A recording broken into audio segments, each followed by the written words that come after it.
Can't you dress decently? Eat something nutritious? Ethan's voice was filled with undisguised disgust as he threw a takeout box in front of me. Leftovers from Luna, a 3-Michelin-star restaurant. To broaden your horizons. I didn't move, just stared at the flight confirmation information on my phone. The countdown to leaving here has begun. I don't want his so-called "for my own good" anymore. Can't you dress decently? Eat something nutritious? Ethan's voice was filled with undisguised disgust as he threw a takeout box in front of me. Leftovers from Luna, a 3-Michelin-star restaurant. To broaden your horizons. I didn't move, just stared at the flight confirmation information on my phone. The countdown to leaving here has begun. I don't want any more of his so-called "for my own good." I continued to eat my spicy soup noodles with my head down, the steam rising, bringing a cheap but comforting warmth. This is the food I eat most often in New York City. It's cheap, hot, and can give me a little comfort after I've been frozen by endless overtime and Ethan's cold words. Just like the owner of the shop downstairs, who always remembers that I don't want scallions and always adds an extra portion of tofu skin. That little bit of insignificant kindness seems especially precious at this moment. Ethan's face darkened when he saw that I didn't react. He sized up my faded t-shirt and old jeans, the contempt in his tone almost overflowing. Look at the state of you, hanging around with those shady people all day. No wonder you failed the interview again. The neither fish nor fowl person he mentioned is one of my few friends, a small assistant who is also struggling in New York. She was just sitting here, eating this bowl of noodles with me, listening to me pour out my heart. Ethan's appearance made her awkwardly get up and say goodbye. And this stuff you're eating? He pointed at my bowl, as if looking at some contaminant. Luna never eats this kind of junk food. She only goes to high-end restaurants. Being with her makes me feel like an elite. It's Luna again. When you, the new intern in his company, young and beautiful, with a wealthy family background. Ethan has been mentioning her more and more frequently lately, and even a fool can hear the admiration and ambiguity in his tone.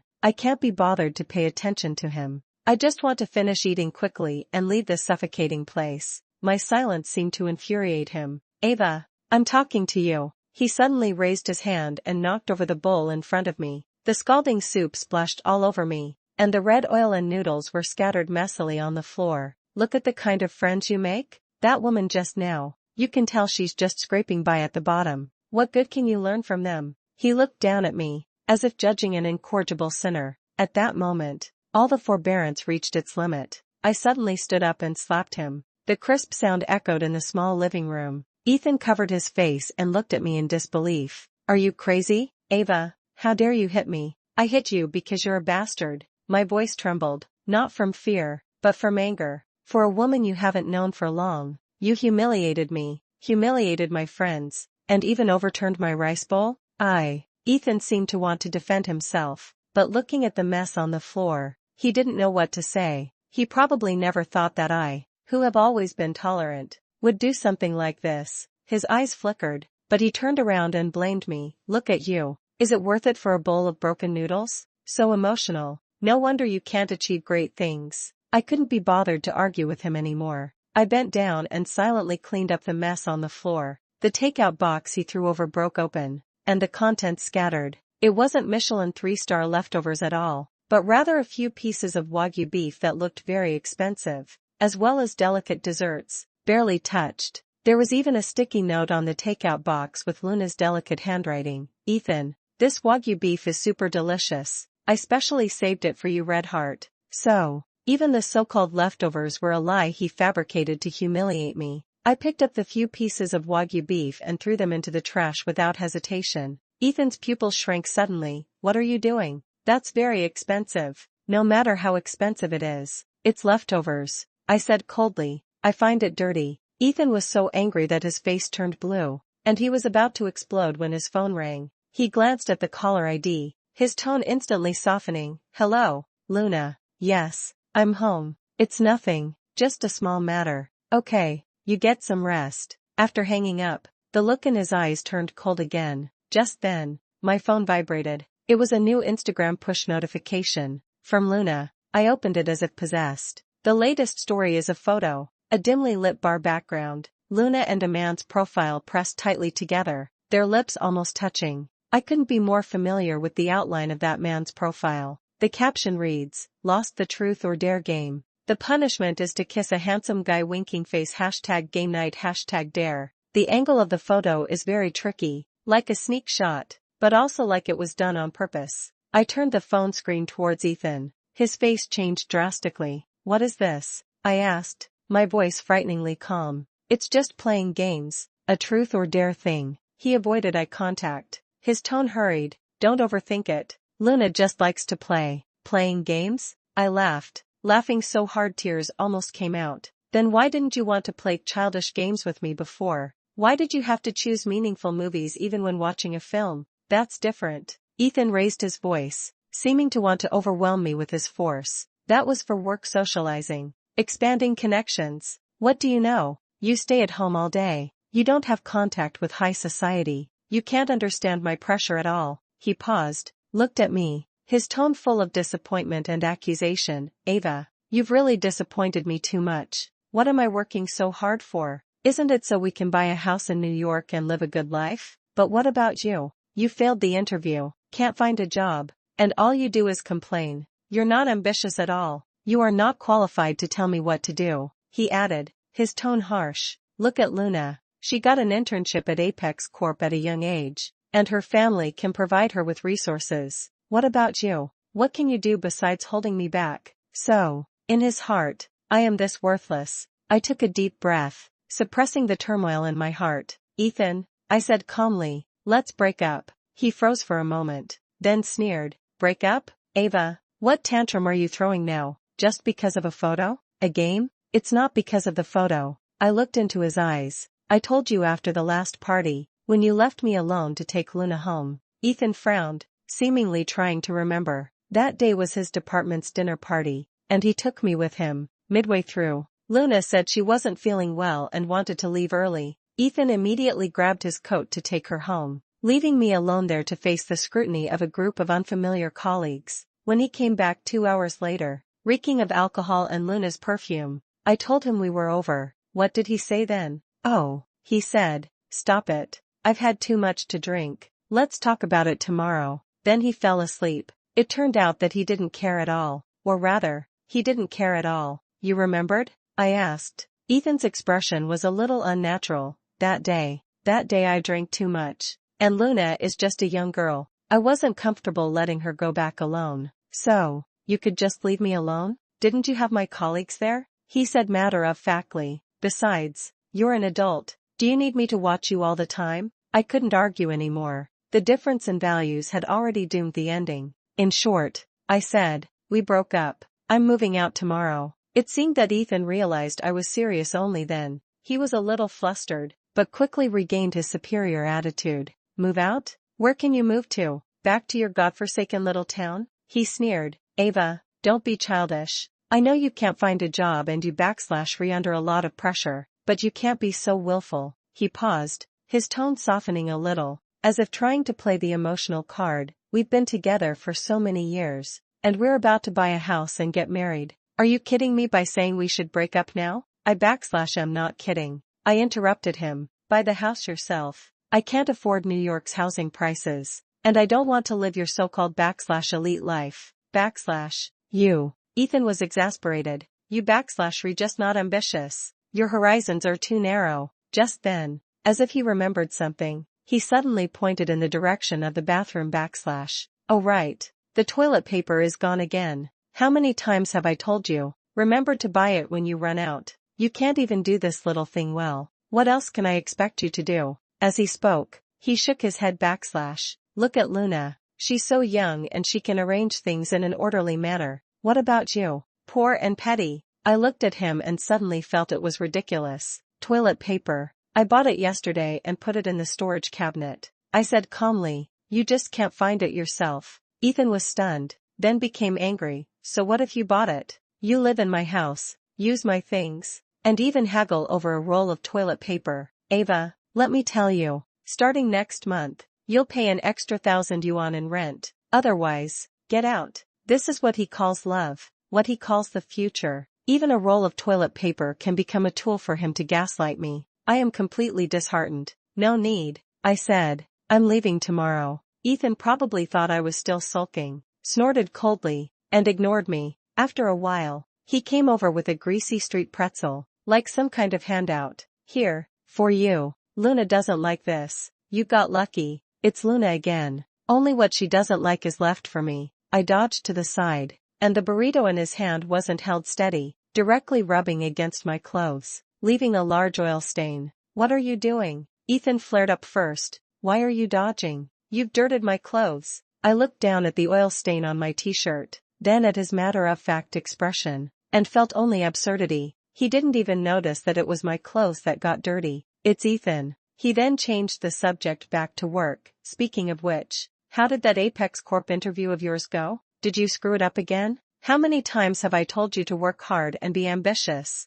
I work overtime until late every night to buy this house. Do you know how much pressure I'm under? Can't you just be a little more competitive, find a good job, and help me share some of the burden? His tone was full of accusation, as if my failure in the interview was the biggest letdown to him. Ethan, I looked at him. Do we really have to push ourselves this hard just to buy a pigeonhole-sized apartment in New York? I don't want to be an elite. I just want to live an ordinary life. A little easier, a little happier. Is that not okay? Ethan looked as if he had heard the funniest joke in the world. A normal person's life? Ava, can't you be more ambitious? Can't you broaden your horizons? He pointed to the dazzling night scene outside the window. This is New York, the center of the world. Only by staying here can we become the elite. Do you understand? I don't understand, and I don't want to understand. I said, you pursue your broad road, and I'll cross my narrow bridge. You're just impossible. Ethan looked at me with disappointment. I'm so outstanding. You don't deserve me at all. If I didn't feel sorry for you, I would have. He didn't continue, but the contempt in his eyes said it all. He probably thought being with me was a gift to me. Next, he began to force me to turn on the computer and study the advanced Photoshop course he signed me up for. If you can't even learn Photoshop, what else can you do? I'm telling you, you have to submit 3 pieces next week. Or don't blame me. He kept nagging and trying to control my life. At this moment, my cat Mimi rubbed against me. Hungry, I got up to open a can of food for it. Where are you going? Ethan stopped me. Study first. It's just an animal. It won't starve to death. I looked at his indifferent face, and my heart sank completely. Ethan immediately put on a gentle smile and ran to open the door. Standing at the door was Luna, holding a laptop. Brother Ethan, the system suddenly crashed, and I have to submit the report tomorrow. Can I borrow your computer? She said pitifully, but her eyes glanced at me, with a hint of subtle provocation.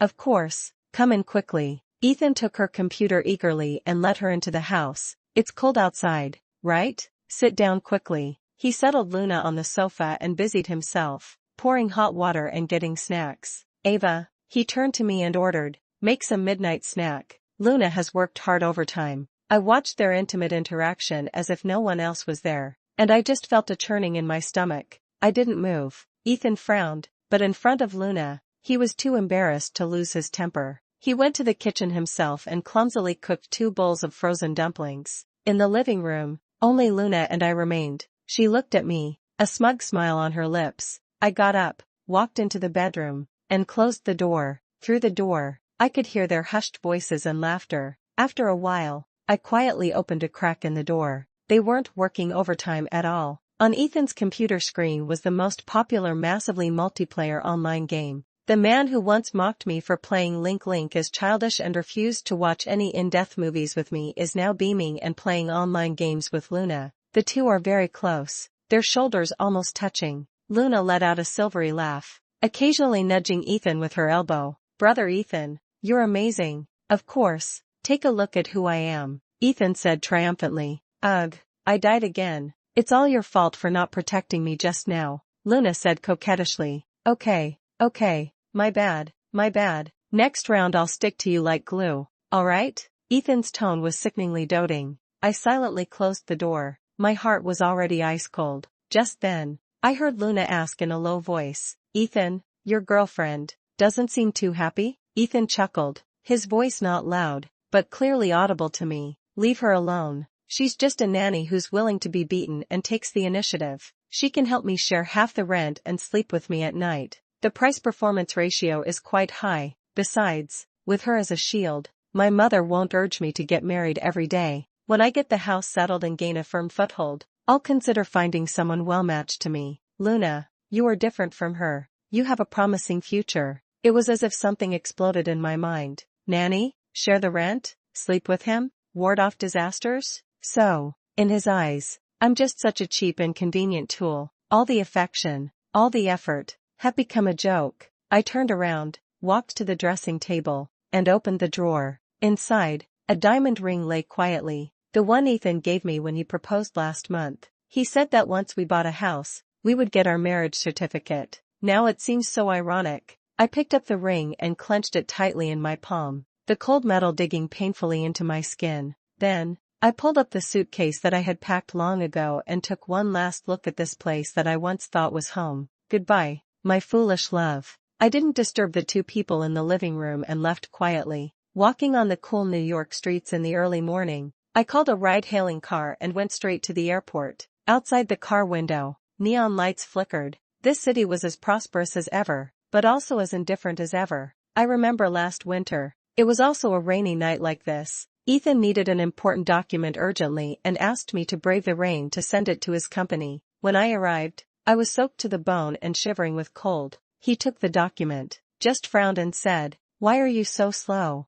and then turned and left, without even asking me how to get back. But just now, he was so caring and considerate towards Luna, who had been caught in a little rain. How can the difference between people be so great? The phone rang. It was my mother calling. "Anne, where are you? Was the flight delayed?" My mother/s warm voice came from the receiver. "Mom, I just got on the bus, heading to the airport." My voice was a little choked up. "That's good. Your family made lotus root and pork rib soup for you. Your dad knew you were coming back, so he specially went to buy the freshest pork ribs. Did you get wronged outside?" Mom keenly noticed my emotions. At that moment, all the grievances, anger, and unwillingness turned into a flood of tears. I couldn't hold back any longer and burst into tears in the back seat of the taxi. "Mom, I want to go home." Okay, it's good to come home. Home is always your haven." Mom's voice was gentle and firm. "Don't be afraid of anything. Mom and Dad are here." After hanging up the phone,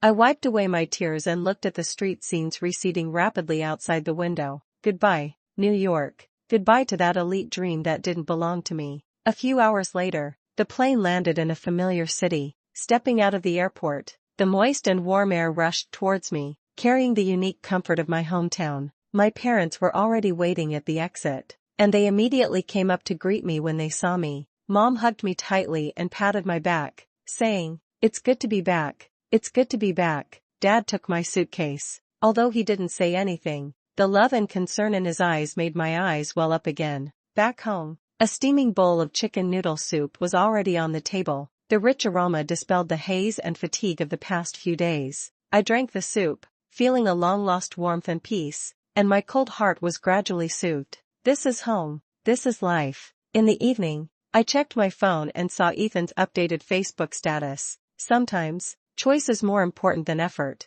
Marrying someone who is good enough might be a compromise for reality. #AdultWorld #helpless. A mutual friend commented below, "He is getting married? Congratulations." Ethan replied, "Not yet, but soon. After all, New York's housing prices are a bit much for one person to handle." Haha, hypocritical and disgustingly realistic. I swiped past expressionlessly, too lazy to look again. The next day, Ethan's WhatsApp messages came bombing in. "Ava, where the hell have you been? Did you get the interview notice? Go sign the contract quickly. The house situation can't be delayed any longer. Tell your parents to transfer the down payment quickly. Luna said that Morandi color wallpaper is better for the master bedroom. What do you think?" He doesn't seem to realize that we've broken up, or rather, he doesn't accept the fact at all. All he needs is a tool to help him share the mortgage and satisfy his desire for control. As for who this person is, whether it's Ava or someone else, it may not matter.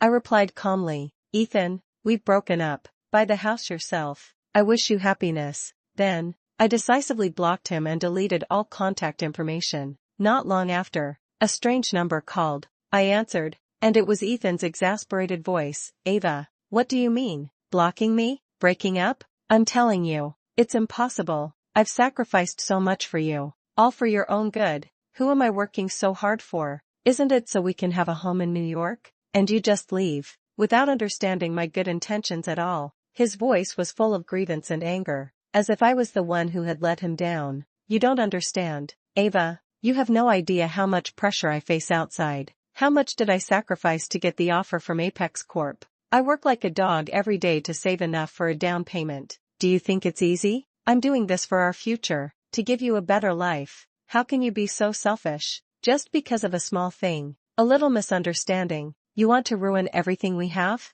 Misunderstanding? I repeated the word coldly. Ethan, do you think the note Luna left on your computer was a misunderstanding? Was it a misunderstanding that she described you as a /babysitter/ and a /shield/? Was the photo of you kissing her a misunderstanding? Or was it a misunderstanding that you treated me as a /cost-effective /tool? He was speechless on the other end of the phone. I didn't want to hear him quibble anymore, nor did I want to waste any more time. Ethan, I said, my voice calm and firm. I said, we're done. The future you're pursuing is one I can't give you, nor do I want it. I wish you all the best and a bright future. After speaking, I hung up the phone directly and blacklisted his phone number as well. The world became quiet instantly. Leaning against the train window, watching the scenery rushing backwards outside, I breathed a long sigh of relief. Yes, I don't want to be a part of his elite life. And I don't want to suppress all my preferences and feelings for a cold house. What I want is hot, steaming food, a life full of everyday moments, and a feeling of being truly cared for. Not New York, not Apex Corp, not the so-called high society. My worth shouldn't be measured by the name of a house, or defined by a high-paying job. I am who I am, an ordinary person who craves a simple and happy life. Returning to my hometown, life slowed down. No endless interviews, no accusations and PUA from Ethan, no secret rivalries with Luna. I sleep until I wake up naturally, eat home-cooked meals made by my mother, and take walks by the river with my father. The air is filled with the freshness of earth and plants, and the sunlight is warm and lazy. I've turned down several arranged dates from my family, using the excuse that I'm not ready yet. Actually, I just feel that those hurried meetings, with such a clear purpose, are suffocating. I prefer the online world, that little corner that belongs to me. I have a friend I've known for 7 or 8 years in an old game forum. His ID is Paradise Guy. We team up to fight monsters, complain about life, and share joys and sorrows together. He always sends me some funny emoticons or shares some interesting things he's encountered when I'm feeling down. He knows everything I've been through in New York, and he also knows that I've returned to my hometown. He didn't ask too much, just silently played games with me and listened to me talk. He said he was also in a relatively remote place, and his family was in business, and he is now helping to manage it. I always thought he was an ordinary player like me, living in a second or third tier city, until one day, my mother brought up the matter of introducing me to a partner again. This time the conditions are good. His family runs a breeding farm. Although it sounds unsophisticated, it's quite large in scale. He's honest and decent, and he looks presentable. My mother said, his name is Song Lin, and his nickname is Air Shah, second fool. Haha. I responded perfunctorily, but I wasn't really interested. That night, I chatted with Paradise Guy as usual. I talked about my blind date experience and complained about the silly son of the pig farm family. Paradise Guy sent a facepalm emoji. It /s nothing. He typed, I just feel. What /s wrong with pig farming? There are 360 professions, and every one of them can produce an expert. That /s the principle, but it just sounds a bit. I hesitated, and that nickname, /silly2 /. Haha. Paradise Guy sent another sweating emoji. Maybe the person is different from the name? He said, maybe. I shrugged. In front of the screen, after chatting for a while, he suddenly asked me, by the way, what was the name of your blind date partner again? Song Lin. I replied casually. Just then, the doorbell rang. There was silence on the other end of the screen for a few seconds. Then, Paradise Guy sent a line of text. You think, could it be such a coincidence? I was stunned. A coincidence of what? My nickname is also Ursha. I stared at the line, my mind buzzing. No way? Your family runs a breeding farm? I typed, trembling. Yeah. Are you Song Lin? Yes. I was completely dumbfounded. That Paradise Guy who had been with me online for 7 or 8 years, who gave me warmth and strength when I was most sad, was actually Song Lin, the idiot son of the pig farm that I complained about? I don't know whether to cry or laugh. Fate is such a wonderful thing. I originally arranged to meet Song Lin the next afternoon, but I took on a part-time job and went to help someone move a batch of goods. The agreed time was approaching, and I was still sweating in the warehouse. The phone rang. It was an unfamiliar number. I answered it, and a slightly shy voice came through. Hello, is this Ava? This is Song Lin. I was a little embarrassed. Song Lin, I'm sorry. I have something urgent to take care of here and can't get away. I might be a little late. It's okay. It's okay. His voice was smiling. I know you're busy. I'll come find you. Where are you? I told him the address. Half an hour later, a somewhat old-looking van stopped at the warehouse entrance. A man in a faded t-shirt and jeans got out of the car. He was not tall, a little chubby, and had a simple and honest smile on his face. He scratched his head, looked at me, with a hint of uncertainty in his eyes. Ava? I looked at him too. Although his appearance was a little different from what I had expected, those eyes and the simple and clean temperament about him made me recognize him immediately. He is my paradise guy. Song Lin? I called out tentatively. His eyes lit up, and his smile deepened. It's me. At that moment, all the embarrassment and uncertainty disappeared. He didn't frown at my sweaty face and dusty old clothes. Instead, he rolled up his sleeves and said, "Let me help you." He looked a little clumsy moving the goods, but he was very down-to-earth and earnest. He didn't ask me why I was doing this kind of part-time job, nor did he judge my choice. He just silently stayed with me until all the goods were moved. After moving the goods, I invited him to eat something. He scratched his head and said, "I know there's a malatang place nearby that's pretty good. Would you like to eat it?" Malatang, that food that Ethan once despised, but appeared when I needed warmth the most. "I like it," I said with a smile. The Malatang restaurant he took me to had a very enthusiastic owner, and the place was kept very clean. Song Lin skillfully ordered a large pile of dishes, all of which I liked to eat. While eating, he chatted with me about the memes in the game, the dungeons we had played together, and the secret codes that only the two of us understood. He's not as talkative in real life as he is online, but he's very down-to-earth, occasionally throwing out a dry joke or two, making me laugh out loud. He doesn't have Ethan's aloof elite demeanor, nor Luna's delicate sense of superiority. He is Song Lin, a slightly simple, yet real and warm man. After dinner, we strolled around the small shopping mall next door. I saw a dress I liked, and he haggled with the owner with me, although he wasn't very successful at it. His serious look made me very happy. We went to his farm together. He introduced me to the pigs he raised, and when he talked about the daily life of the farm, his tone was filled with a love and satisfaction for life. He said, "Don't think raising pigs is undignified. It's all earned with your own hands. It's very fulfilling." He doesn't have Ethan's anxiety about money and status, nor the pressure to prove himself successful. He enjoys his work and enjoys a down-to-earth life. The days with Song Lin were filled with the warmth of everyday life and joy. We went to the farmer's market together, cooked at home together, snuggled on the sofa to watch movies together, and went for walks in the park together. He would remember all my preferences, silently support me when I encountered difficulties, and laugh with me when I was happy. He never judged me, never tried to change me, but gently accepted all of me. I rediscovered that simplest, purest form of happiness. I realized that what I truly craved wasn't the hustle and bustle of New York, nor the so-called elite life, but this kind of down-to-earth, warm, and love-filled daily life. Song Lin proposed to me. There was no grand ceremony, no expensive diamond ring. Boom. It was just on an ordinary evening, by the river where we often take walks, that he clumsily pulled a small box out of his pocket. Inside was a somewhat simple-looking silver ring. "Ava," he looked at me, his eyes sincere and gentle, "marry me. I may not be able to give you a life of great wealth, but I will give you all the good things I have, and I will love you well, and make you happy every day." I looked at him, and tears instantly welled up in my eyes. Isn't this exactly what I've always wanted? A love without any strings attached, without any calculation. "I do," I said, choking back tears. I run a small Sanya post station, also selling some daily necessities and snacks. The shop is not big,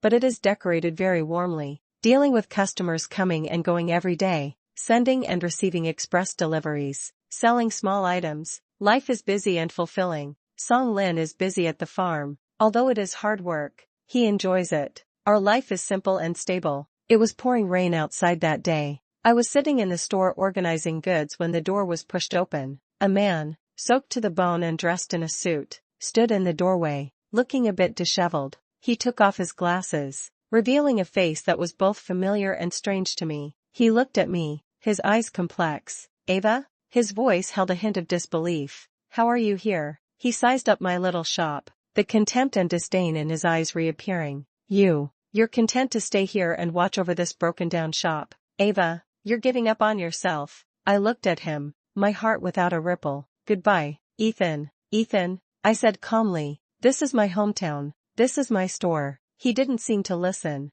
and continued in that condescending tone. "What's wrong with you? After leaving New York, you completely gave up on yourself? I thought you would at least find a decent job, but I didn't expect you to end up opening such a small store. You came from a broken county too," I retorted blandly. His face stiffened, and then he became angry and embarrassed. "That's different. I stayed in New York through my own efforts, got into Apex Corp, and bought a big house. I'm moving upwards, but you're just wallowing in self-degradation." He pointed at my shop, his tone full of mockery. "Look at this place. Compared to New York, it's like the difference between heaven and hell." Just then, a black Maybach stopped at the door. The car door opened, and Song Lin walked in, holding an umbrella. He was wearing a simple t-shirt, but he looked calm and imposing. He walked up to me and asked gently, "What's wrong? It's raining so hard. Didn't you bring an umbrella?" He didn't look at Ethan at all, as if he were invisible. "It's nothing," I said with a smile, shaking my head.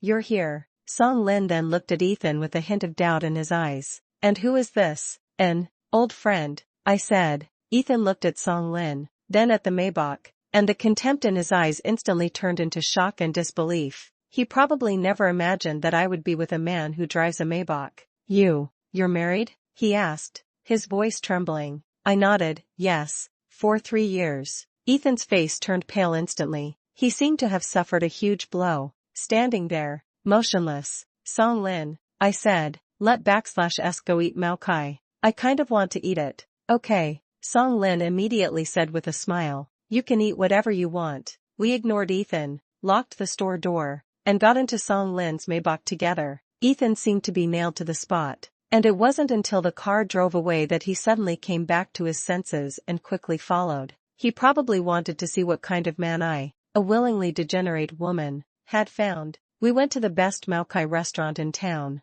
The restaurant was crowded, steamy, and full of life. Ethan also came in and found a seat not far from us.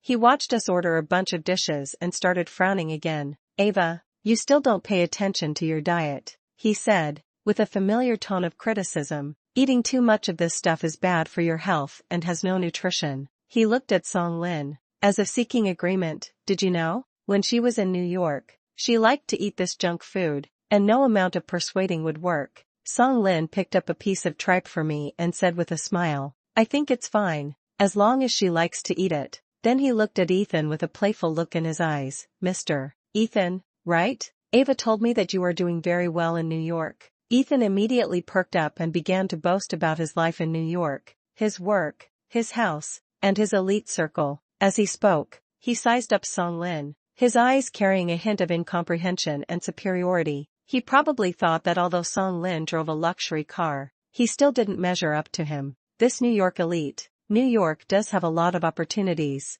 Song Lin said lightly, "but the pressure is also high, right? I heard that the housing prices are very high there, and the cost of living is also high." Ethan's smile froze. "Yes, the pressure is quite high," he said, "but it's all for a better future. People always have to strive for higher goals, and can't be content with the status quo and stagnate like some people." He looked at me meaningfully. Song Lin smiled. He picked up his chopsticks and put a piece of beef in my bowl. "Ava, eat this." Then, he looked at Ethan and said calmly, but every word pierced the heart, "The high place that Mr. Ethan is pursuing may not be suitable for Ava. She likes this kind of lively life, full of everyday atmosphere, and simple happiness. You said that you are bearing the burden of the house price alone for the sake of the future, and the pressure is enormous, but I think that being with someone you love, even if it's eating Mao Kai and living in a small apartment, is much happier than bearing huge pressure alone in a skyscraper." He paused, looked at Ethan's pale face, and continued, "As for what you said about aiming higher, I may not quite understand. I only know that everything I have now makes me feel very grounded and content. The pigs I raise, I watched them grow up one by one. My farm, I built it up bit by bit. I bought Ava a car and a house, ensuring she has food and clothing, because I love her and I want to give her the best life. It's not to have her share my burdens, nor is it for some kind of cost-effectiveness. You think opening a small shop is beneath you, but I think being able to do what you love and live happily every day is true success. As for those things you desperately pursue, Song Lin pointed to Ethan's expensive suit. If they can't truly make you happy, can't give you genuine love, then what's the point? Ava and I have been married for 3 years. He took my hand and smiled gently. These 3 years, we have been very happy every day. Mr. Ethan, Song Lin said finally, you once said Ava was not good enough for you, but I think it is you who are not good enough for Ava. Ethan's face could no longer be described as pale, it was simply livid. He opened his mouth, wanting to say something, but couldn't utter a single word. The success he was so proud of was completely crushed in front of the bumpkin he looked down upon. The future he pursued seemed so pale and powerless in the face of Song Lin's down-to-earth present. The moving up he thought he was doing was, in Song Lin's eyes, just carrying pressure that didn't belong to him and living in the expectations of others. His so-called "for Ava's good" seemed so hypocritical and ridiculous in the face of Song Lin's unconditional love. He finally completely broke down. He suddenly stood up, rushed out of the Maokai restaurant without a word, and disappeared into the heavy rain. Song Lin and I continued to eat Maokai as if nothing had happened. The days passed by, peaceful and happy. Ethan would occasionally contact me in strange ways, sending messages reminiscing about the past, trying to get me back. I explicitly refused everything and gave him no further response. Later I heard that he got married in New York and married a girl from a good family, as he wished. He stayed in New York, owned that big house, and carried the pressure he once pursued. He never again had the kind of heartfelt, pure joy that Song Lin had, and I, in that small town full of life and warmth, found true happiness in the love of Song Lin and my family. I don't need the elite label of New York. I don't need the approval of others. I am who I am, a person who is loved and also has love to give. That's enough.